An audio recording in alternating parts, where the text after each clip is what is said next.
मेरा समाज भोला भाला समाज है, लेकिन इस समाज को ये नहीं पता कि आपकी ताकत क्या है। आपकी ताकत है ये हजारों युवक जो सूत्र के अंदर पिले हुए हैं, और उस पिलाने वाला कोई साथी है वो बड़ा भाई सुदेश कटारिया है। इसलिए यह मंच पर एक बात कहना चाहता हूँ साथ में सम्मान बुजुर्गों और नौजवान दोस्तों, अगर राजनीतिक विचारधारा से ऊपर उठ करके समाज को एक सूत्र पिलाने का कोई काम करेगा तो आपको भी अपने विचारों से जो है समझना पड़ेगा कि उस साथी का साथ देना है या नहीं देना है।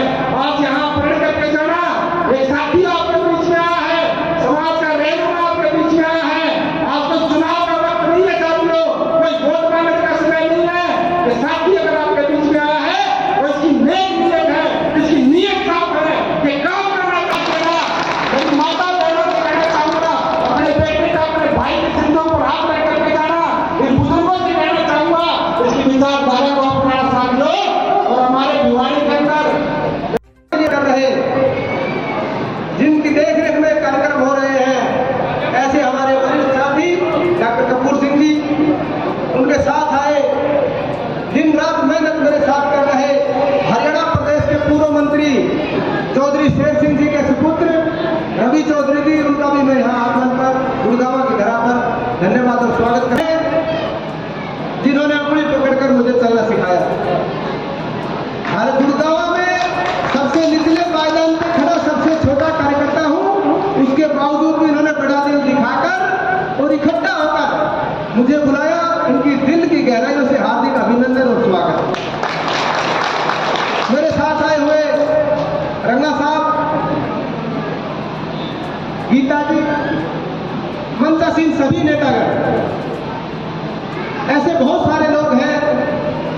यह मुहिम कुरुक्षेत्र की धरा से शुरू हुई और इसकी शुरुआत हरियाणा प्रदेश के पूर्व मुख्यमंत्री और राजनीतिक संत, हाल में केंद्रीय मंत्री माननीय मनोहर लाल जी ने कुरुक्षेत्र की धरा से शुरू की थी, जिसका नाम रखा गया था हमारा संविधान हमारा स्वाभिमान। उस शख्स की सोच थी जब वो बतौर हरियाणा प्रदेश में 11 साल मुख्यमंत्री रहे, उसकी सोच थी कि आखिरी पंक्ति में खड़े आखिरी व्यक्ति को सरकारी सुविधाओं का लाभ मिलना चाहिए, जिसके लिए जब वो 9.5 साल बतौर हरियाणा प्रदेश में मुख्यमंत्री रहे तो आमूल परिवर्तन हरियाणा प्रदेश में करते गए। जिनकी देखरेख में कार्यक्रम चल रहा है, उसके बाद निरंतर प्रदेश के हर जिले में होते हुए आज जिला गुरुग्राम में जो मेरा गृह क्षेत्र भी है, इतना प्यार और सम्मान मुझे मिला। और ऐसे बड़े बड़े कार्यकर्ता, ऐसे बड़े बड़े नेता, ऐसे बड़े बड़े सामाजिक संगठन जिन्होंने उंगली पकड़कर मुझे चलना सिखाया, इकट्ठा होकर इस प्रकार से मान सम्मान किया। मैं आपको विश्वास दिलाता हूं, जो ये सारी सरकारें खड़ी है, ये एक अनोखा कार्यक्रम होगा, पहली बार। यह बहुत सारे नेता आए होंगे, बहुत सारे सामाजिक संगठन के लोग आए होंगे और स्वागत अभिनंदन करके चले गए होंगे, लेकिन मैं आपको विश्वास दिलाता हूं, ये अनोखा कार्यक्रम इसलिए होगा क्योंकि आज हरियाणा प्रदेश में भी हमारी सरकार है, केंद्र में भी हमारी सरकार है। मैं केंद्रीय मंत्री मनोहर लाल जी के साथ मीडिया एडवाइजर के तौर पर काम कर रहा हूं, और ये जितने मेरे वरिष्ठ साथी और मेरे पूजने खड़े हैं, मैं इनको सिर्फ इतना बताना चाहता हूं, दूर दराज से जो सरपंच आए हैं, ये बुलाव पे नहीं आए, एक सरपंच बता देगा ये आपके भाई की कलम की ताकत का कमाल है, जो कि दूर दूर से सरपंच आए हैं। जो अभी घासवा से सरपंच बता रहा था, अगर एक सरपंच को बुलवाते तो बहुत लंबा समय हो जाता, और एक ऐसी मुहिम है। मुख्य मीडिया सलाहकार, केंद्रीय मंत्री और उनके साथ आए हमारे विशिष्ट अतिथि भाई विजेंद्र बड़गुजर जी, से बाबा साहब ने एक संविधान बनाया जो इस देश में लागू है, परंतु बड़े दुख के साथ कहना पड़ रहा है कि जो भी सरकारें आई उन्होंने अभी तक भी संविधान का 50% भी लागू नहीं किया। ये इस आजाद भारत में बड़े दुख की बात है। और साथ में जो बाबा साहब अम्बेडकर के अनुयायी हैं, उनकी भी ड्यूटी बनती थी कि संविधान और अपने अधिकारों की रक्षा करें।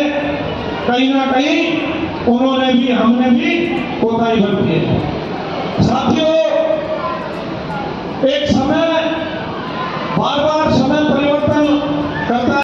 मंच पर बैठे बहुत ही सम्मानित विजेंद्र बड़गुजर जी वीआरएस लिया।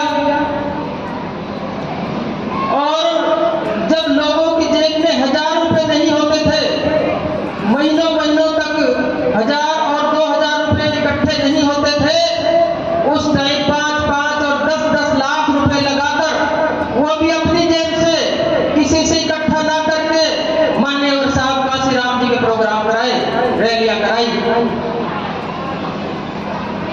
और जब मिशन मूवमेंट थोड़ा सा आगे बढ़ा तो प्रदेश के अध्यक्ष पर गाड़ी नहीं थी, मोटरसाइकिल पर चलता था। अपनी जेब से सफारी गाड़ी निकलवा कर उसको दी। जब गाड़ी कंपनी से निकलवाई तो घर भी लेकर नहीं गए, सीधा ले जाके उसको घर पर दी कि मिशन मूवमेंट को आगे बढ़ाइए।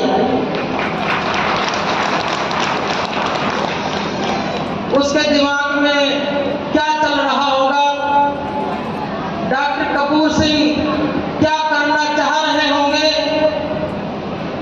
जो साथी समझ सकता है वो समझ ले। और इस तरह का कार्यक्रम था और पूरे हरियाणा में, प्रदेश भर में आप लगातार समाज को जोड़ने के लिए लगातार बैठ के कर रहे हैं और मीटिंग कर रहे हैं। क्या उद्देश्य है इसका? यह एक विशेष आयोजन है जो पूरे हरियाणा प्रदेश में चला है, जिसकी शुरुआत कुरुक्षेत्र की धरा से हरियाणा के पूर्व मुख्यमंत्री और राजनीतिक संत, हाल में केंद्रीय मंत्री माननीय मनोहर लाल जी ने कुरुक्षेत्र की धरा से की थी। लोकसभा के चुनाव में इसकी शुरुआत हुई थी। इस मिशन का मुख्य मकसद बाबा साहब डॉक्टर भीमराव अंबेडकर जी के विचारों को घर घर तक पहुंचाना, आखिरी पंक्ति में खड़े आखिरी व्यक्ति को सरकारी सुविधाओं का लाभ दिलवाना, दलितों के हक और हकूक़ की लड़ाई लड़ना। वैसे तो सरकार संजीदा है, भारतीय जनता पार्टी की सरकार तब से बनी है, काफ़ी दलित हित के काम हुए हैं, दलितों को बढ़ाने के बहुत सारे काम किए हैं। जब हरियाणा प्रदेश में पूर्व मुख्यमंत्री माननीय मनोहर लाल जी ने बागडोर संभाली तो उन्होंने सबसे गजब जो काम किया, जो दलितों के लिए मील का पत्थर साबित हुआ, योग्यता के आधार पर नौकरी देना हुआ। योग्यता के आधार पर नौकरी देने का जो फायदा दलित समाज को हुआ वो ये हुआ कि जिसके घर पर छत नहीं, खाने के लिए रोटी नहीं, वो भी अच्छे से भर्ती हुआ है।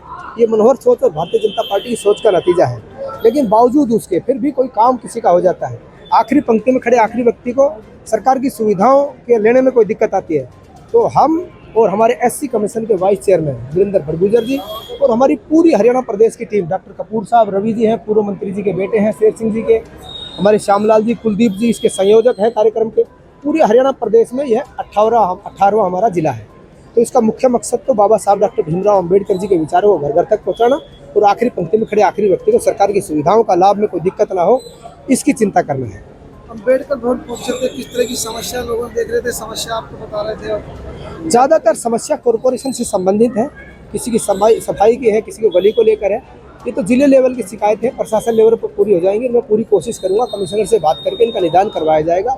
लेकिन बड़ी बात ये है, आज हरियाणा प्रदेश में बताने की आवश्यकता है, जिस प्रकार से विपक्ष और कांग्रेस पार्टी तो संविधान निर्माता डॉक्टर भीमराव अंबेडकर जी द्वारा बनाया हुआ जो संविधान है, वो संविधान मात्र एक दस्तावेज नहीं, भारत की आत्मा है। उसको भारत की आत्मा को हाथ में लेकर झूठ बोलने का काम कर रहे हैं, लोगों को बरकलाने का काम कर रहे हैं। संविधान को हाथ में लेकर, उस पवित्र ग्रंथ को हाथ में लेकर झूठ बोल रहे हैं। और झूठ बोलना, पवित्र ग्रंथ को हाथ में लेकर झूठ बोलना घिनौना अपराध है, वो घिनौना अपराध कर रहे हैं। तो हम लोगों को ये भी अवेयर कर रहे हैं कि किस प्रकार की राजनीति कांग्रेस पार्टी की रही। बाबा साहब डॉक्टर भीमराव अंबेडकर जी ने 1952 में चुनाव लड़ा। 1952 में जो पहला चुनाव बाबा साहब ने लड़ा, तो कांग्रेस पार्टी और तत्कालीन प्रधानमंत्री जवाहरलाल नेहरू जी ने षड्यंत्र के तहत 77,000 वोट कैंसिल करके उनको मात्र 16,000 वोट से तब हारे थे जब 74,000 वोट कैंसिल हुई थी। आज ये लोग वोट चोरी की बात कर रहे हैं लोकसभा में। अरे शर्म करो, चोर मचाए शोर। वोट चोरी तो 1952 में हुई थी, बाबा साहब डॉक्टर भीमराव अंबेडकर जी के खिलाफ षड्यंत्र रच के, वो थी वोट चोरी। जो बाबा साहब की 74,000 वोट कैंसिल करके बाबा साहब को चुनाव हरवाया हो, और 74,000 वोट कैंसिल करने के बाद भी मात्र 16,000 से हारे थे। लाखों की तादाद में बाबा साहब जीत रहे थे। जिन लोगों ने बाबा साहब भारत रत्न संविधान निर्माता डॉक्टर भीमराव अंबेडकर जी को भी ना छोड़ा हो, तो दलितों को क्या भला कर सकते हैं। जो उन मुखौटाधारी लोगों का मुखौटा उतारना, लोगों को सच बताना, ये भी हमारे इस कार्यक्रम का मुख्य मकसद है। साहब, दलित समाज के लोग अलग अलग पार्टियों से जुड़े हैं, हरियाणा में आप लगातार घूम रहे हैं, कितने परसेंट लोग हैं जो आप इकट्ठा कर पाए हैं? कितने परसेंट लोग? सबसे जीता जागता उदाहरण ये है, आज जात धर्म और पार्टीबाजी से ऊपर उठकर आप देखेंगे तो गुड़गांव में जीता जागता उदाहरण है। जिन लोगों ने मुझे सामाजिक मुहिम में जोड़कर चलना सिखाया उंगली पकड़ के, वो आज किसी भी दल में हो, लेकिन मेरी पीठ तक पाने के लिए मेरे साथ खड़े हैं। सबसे बड़ा जीता जागता उदाहरण। उससे बड़ा जीता जागता उदाहरण डॉक्टर श्यामलाल जी हैं, उससे बड़ा जीता जागता उदाहरण कपूर सिंह जी हैं, जिन्होंने बसपा से लोकसभा का चुनाव लड़ा हो और विधानसभा का चुनाव लड़ा हो। पूर्व मंत्री शेर सिंह जी के बेटे हैं, जिन्होंने बसपा से चुनाव लड़ा हो। तो जहाँ धर्म और पार्टीबाजी से उठकर लोग इस मुहिम से जुड़ रहे हैं और मजबूती के साथ एक मजबूत आधार इस संगठन का बन चुका है हरियाणा प्रदेश में। और मुझे लगता है आने वाले समय में इस संगठन के माध्यम से दलित समाज के हकों रखों की अच्छी से लड़ाई लड़ेगी।